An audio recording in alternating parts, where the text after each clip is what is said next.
Do you want to see how unbelievably the media despises this president? I mean, do you want an example of how much this media despises this president? You and I know the New York Times, CNN, all of them, they're not on this president's side.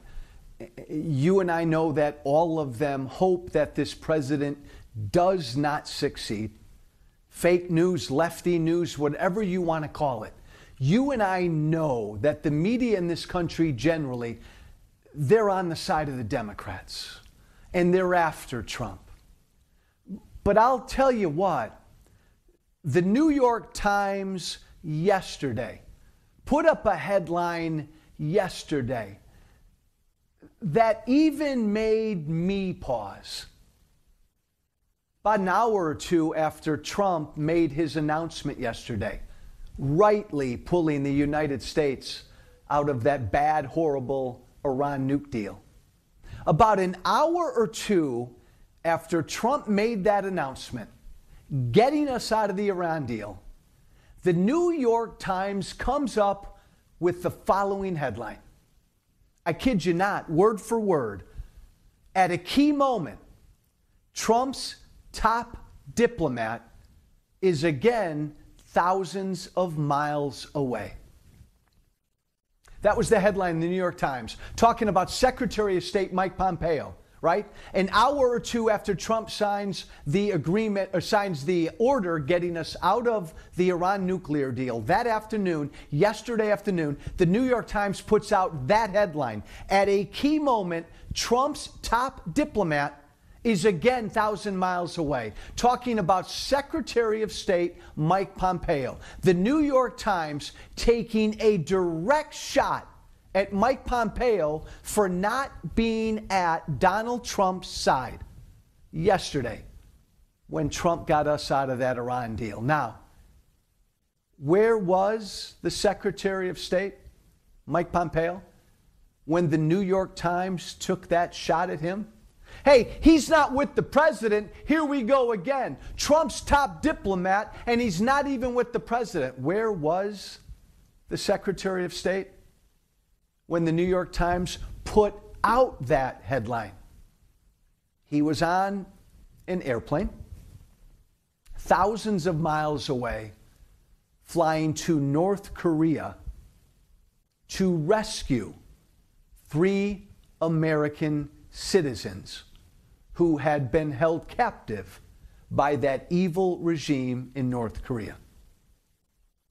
That's where Secretary of State Mike Pompeo was. Now, I don't know, New York Times. I don't know if that's a good enough excuse for not being right there by Trump's side. I mean, I don't know. That's not exactly the dog ate my homework, or I'm sick, or I don't feel well. But gosh, flying to North Korea to rescue 3 Americans who've been held hostage, to bring them back home, that's where the Secretary of State was. Now, ask yourself, did the New York Times know where Mike Pompeo was when they took that shot at him, when they took that shot at President Trump? Did the New York Times know where the Secretary of State was? Maybe. Maybe not. And if they didn't know where Mike Pompeo was, boy, shame on them. That's a real mistake. I mean, you put out a headline like that, castigating Mike Pompeo for not being at Donald Trump's side, and you're not aware that he's flying to North Korea at that very moment? Or even worse, the New York Times had to have known where Secretary of State Mike Pompeo was when they wrote that headline, when they took that hideous shot at Mike Pompeo. They had to have known. The New York Times may be bad. The New York Times may be liberal. The New York Times may be fake and biased and all of that. They're not dumb. They had to have known where the Secretary of State was. Donald Trump believes they knew. Donald Trump fired right back at the New York Times again today, calling it fake news. You know what? They give President Trump so much ammunition. I mean, contemplate that for a moment. The New York Times knew where Pompeo was, and they still wrote that headline. How much they must hate this president. Think about that. This is what the president's up against.